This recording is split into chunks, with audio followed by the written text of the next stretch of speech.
Well, hello again, boys and girls. Well, we were almost finished chapter 34, weren't we? When they'd all just gone to bed. So we'll finish off chapter 34 and then read chapter 35. So where were we? Oh yes. Mr. Mousey and Mr. Rabbit were sharing a cabin, and as Mr. Rabbit climbed into his bed and yawned a good night, Mr. Mousey pulled out the still, slightly damp book from its satchel. As his friend turned and almost immediately went to sleep, he turned the magical pages. Chapters had written themselves onto the pages, and he pored over the words as he relived their experiences from the eyes of the book itself. Chapter 9 was about their entry to the city, and here for the first time he learned of the cruel captain, Hack. Glad we never met him, he thought to himself, not realising how close they had come to doing that very thing. Chapter 10 was a thrilling account of their rescue and their flight across the open ground. The next, about their race down the river. Chapter 11 was the one with maps and directions, but the next, chapter 12, was mostly about the little stone house. Here a piece of poetry caught his attention and made him wonder. The dragon's deadly sleep was roused by cries of white-winged sea-born yells, and though it seemed to peril more, an army's fate from fire befell. As four fell into promised lands, behind no sword would follow in their way, for dragons fought the men of steel, and seabirds wheeled to northern day. Seabirds wheeled, whispered Mr. Mousey to himself. Could it be that the three dragons were awakened by seabirds' cries? He thought about it. Was it only coincidence that the dragons were alerted to attack at the very moment we were trapped?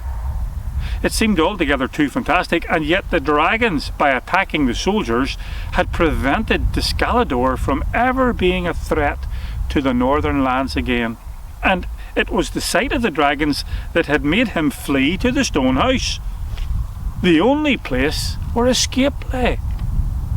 As he tried to work it out in his head, he drowsily flicked through the next pages.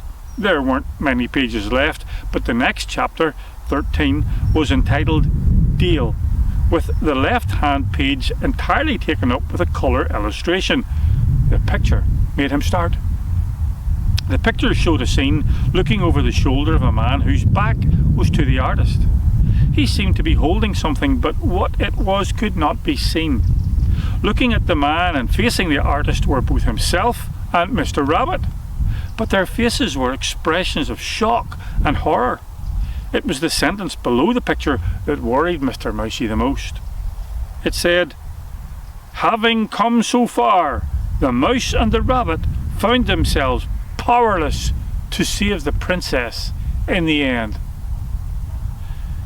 He studied the picture and reread the words several times before he finally gave in to the sleep that awaited him. As he slipped into the mist of slumber, a final thought echoed in his mind. Have we come so far to fail in the end? And so we move to chapter 35, across the island. Benestemar was a beautiful island. The part where they had landed after falling out of the picture was to the southwest and had bays and coves with sandy beaches, but although the island was small, it was different in nearly every part. The northwest was rugged and mountainous, but the east was wooded, and the rivers from the mountains flowed in lazy bends down through the trees. It was on the eastern coast, with the woods as a backdrop, that the summer palace was, and to where Princess Jelana was being taken the following morning on the Redoubtable. How long would it take to walk from here?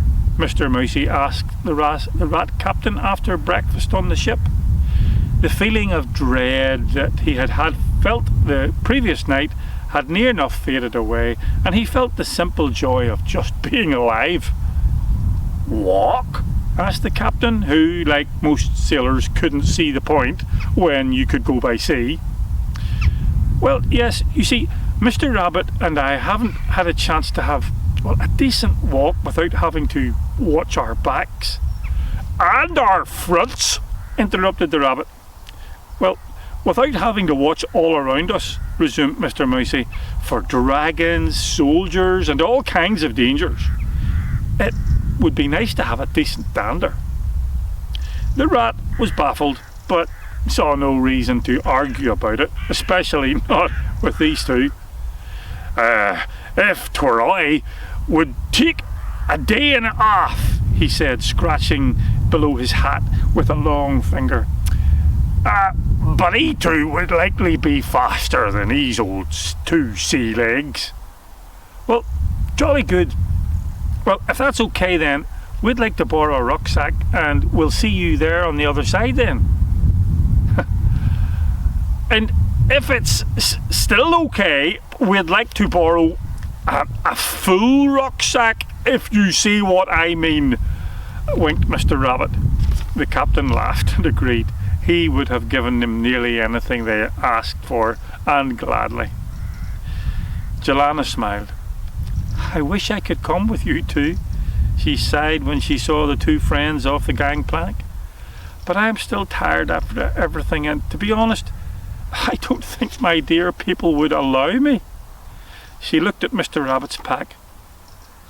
You do know it will only take you one day?" She looked at Mr. Rabbit's pack again. Well, it wasn't an idle question. Mr. Rabbit's pack was bulging with food from the ship's larder. "Oh yes, I know, but that's okay," he said.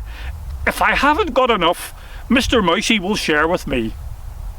He smiled a toothy grin and wondered if he was going to get a goodbye kiss. Mr. Mousey laughed.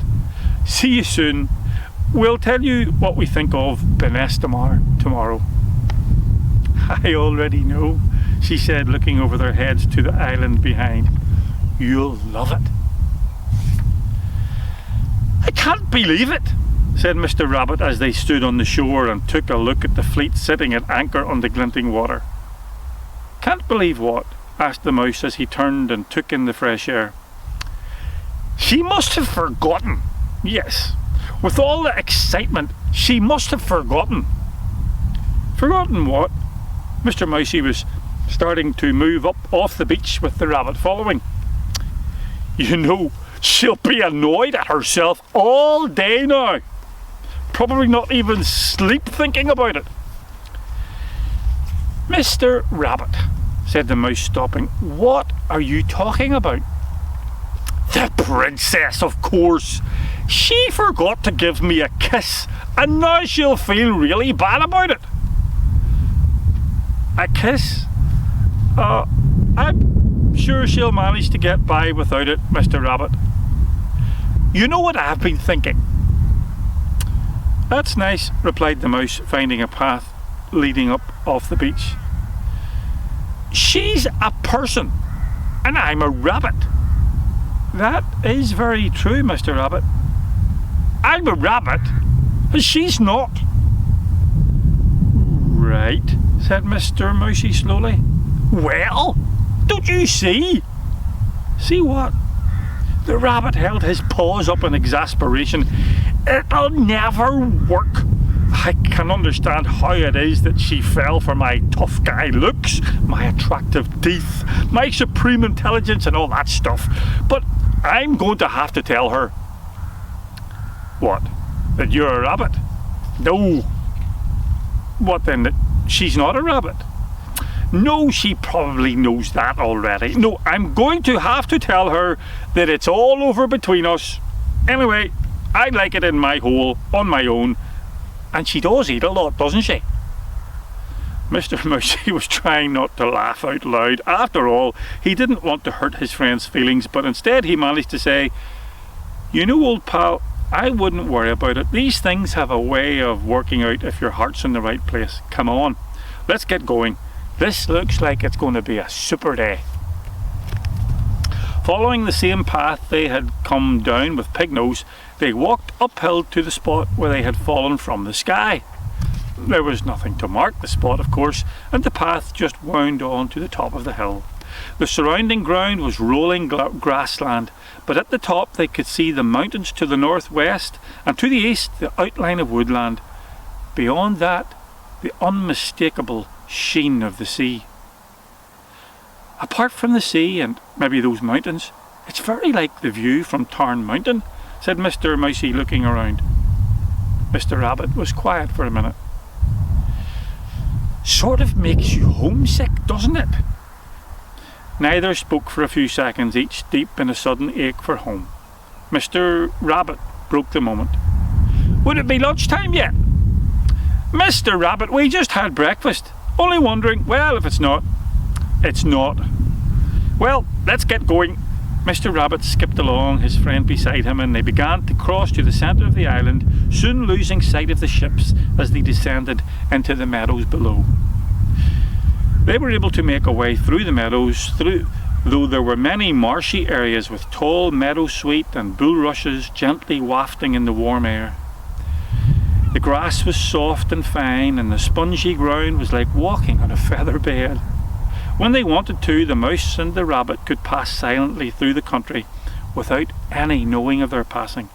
But Benestemar held no nasty secrets, and the two friends chatted and laughed as they went. Now and again a coot or a few mallard were surprised and took to wing with a flurry of flaps and noisy calls, but this only increased their merriment, and little by little their spirits rose until you never would have guessed that these two had ever been in any danger worse than running out of milk for their porridge. Rising out of the meadows, they passed copses of blackthorn and whins. Honeysuckle twined through hawthorn bushes and filled the air with their fragrant scent. The ground was rising again, and the exertion had given them a good hunger, or rather, it had given Mr. Mousey a good hunger. Mr. Rabbit had actually never lost his. Lunchtime? Asked Mr. Mousey. By way of reply, Mr. Rabbit immediately dropped his bag and dived into the contents, pulling out bread and cheese, a jar of blackberry jam, and a tub of butter. Lunchtime it is then, confirmed Mr. Mousey, looking down at the stores spread all around the grassy ground. He sat down and opened his own rucksack, and soon they were happily eating and enjoying the break. So what's on the other side of the island again? Asked Mr. Rabbit. Well, Joanna said that her family would come here for summer holidays, and the place they stayed was over there. We're to meet the princess and the redoubtable there. Then what? Well, I don't know really. I suppose we'll stay there for a time until Princess Joanna considers where or what she wants to do next. Do you think she'll want to marry me, make me king, write songs about my bravery, and generally fall about my feet? Asked the rabbit. No, replied the mouse. No to which bit? Well, sort of all the bits, said Mr. Mousey, his hand thoughtfully placed on his chin. Mr. Rabbit couldn't quite decide if this was good news or bad, so instead he made a jam sandwich. After a minute, he decided this was a more important thing to be getting excited about, so he did it again. Would you look at that? He exclaimed after 10 minutes. Look at what? Asked his friend, looking in the direction the rabbit was pointing. The bread, of course. What bread? Exactly, cried the rabbit. It's gone. It was a very short-lived loaf, I have to say. I thought there were two. Yes, that's right, there were. Well, they didn't last long, did they? I don't think they had much of a hope, really, said Mr. Mousey, shaking his head. What did you do with that enormous block of cheese? Thought his friend. So that's why the bread was lumpy. Well, how Mr. Rabbit could get an entire block of cheese into his mouth without noticing it is only amazing to someone who has not actually shared a meal with him when he's hungry, which is all of the time, or extremely hungry, which would be to say the same sort of thing. They were on their way again, and after a while began to enter into the woods.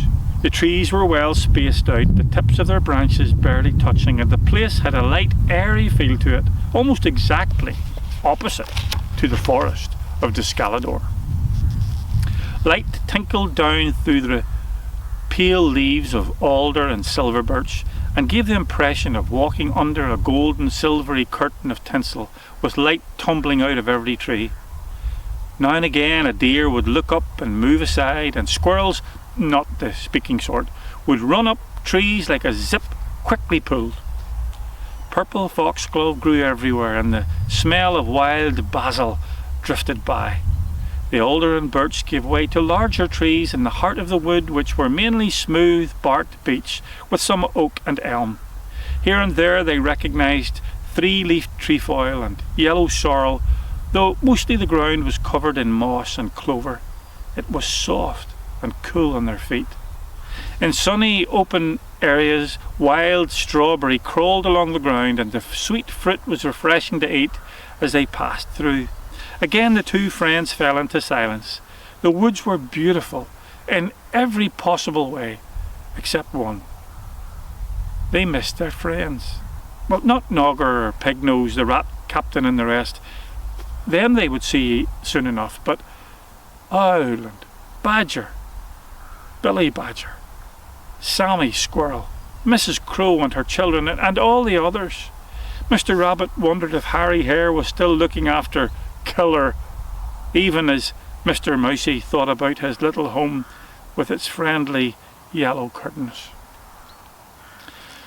Sometimes a place can be so filled with such beauty and wonder that it almost hurts to be there. The fact that time must move on and won't be hindered means that the moment will pass forever, and that sure knowledge makes you want to take everything in, to stop while the sunlight warms your face, your ears fill with the music of birdsong, your senses record all that is around you. But time waits for neither man nor beast, and they had to press on, the longing thoughts of home mixing with the delight of time spent in the brightly scented woods of Benestemar. Later that evening they came out into a clearing, and looking east saw that they were but a mile to a mile and a half from their destination. On a spit of land jutting out to sea they could see a castle, well, palace would be a better word, looking out over the still and untroubled sea. The first stars were appearing above them, and the scene looked like one straight out of a fairy tale. Wow! Some summer house, whistled Mr. Rabbit.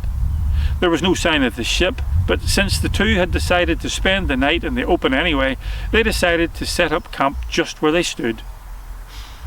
A little fire was soon blazing against a dark background, and Mr. Mousey had tea brewing in no time at all. He poked about in his rucksack for something.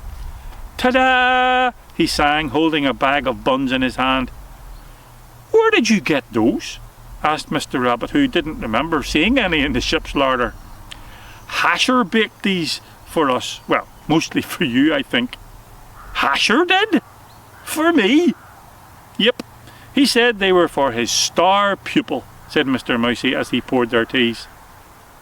But he taught us how to use swords and stuff. And you were the one who was best there, said the rabbit, who was a bit confused. Aha. But, pointed out his friend, Hasher said that in all his days he had never taught a pupil who later went on to poke a dragon in the eye. Later, as the fire died to a few red embers, they wearily snuggled into their sleeping bags, and with only the starlit sky for a ceiling. You know what I think? Yawned Mr. Rabbit in a very tired voice. After a long pause, Mr. Mousey managed to faint. "No, what?" By the time Mr. Rabbit got around to answering, they were both fast asleep. Well, that's the end of chapter 35. We're nearly getting towards the end of our book. Hope you enjoyed that. Until next time, take care. God bless.